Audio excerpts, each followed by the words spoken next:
Hello everyone, আমি সৃজিতা। আবার আমার একটা নতুন ভিডিওতে সবাইকে ওয়েলকাম। তো এটা ছিল আমার মালদাতে আমি গেছিলাম সেটার ভিডিও। পোস্তকে ফার্স্ট চেক আপে যেদিন নিয়ে গেছিলাম সেদিনের ভিডিও। তো আমার সাথে গেছিলো হচ্ছে মা, রূপা দিদি, ভাই, আমি আর রাকেশ আর পোস্ত। তো আমরা ফার্স্টেই মালদা পৌঁছানোর পরে আমরা সোনোস্ক্যানে চলে গেছিলাম ওকে ডক্টর দেখিয়ে। তারপরে কিছু কেনাকাটি করার ছিল, তো আমরা গেছিলাম শ্রীদার্সে। কিছু কেনাকাটি করে নিয়ে তারপরে বাড়িতে গিয়ে রেস্ট নিয়ে তারপরে আবার রেডি হয়ে আরও কয়েকটা কেনাকাটি করে নিয়ে তারপরে আমরা একবারে সবাই বেরিয়ে কেএফসিতে খাওয়া দাওয়া করে বাড়ি চলে এসেছিলাম। তো সবার কেমন লাগলো ভিডিওটা জানিও।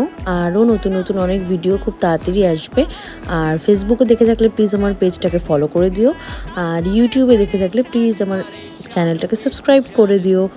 আর সবাই খুব ভালো থেকো। বাই।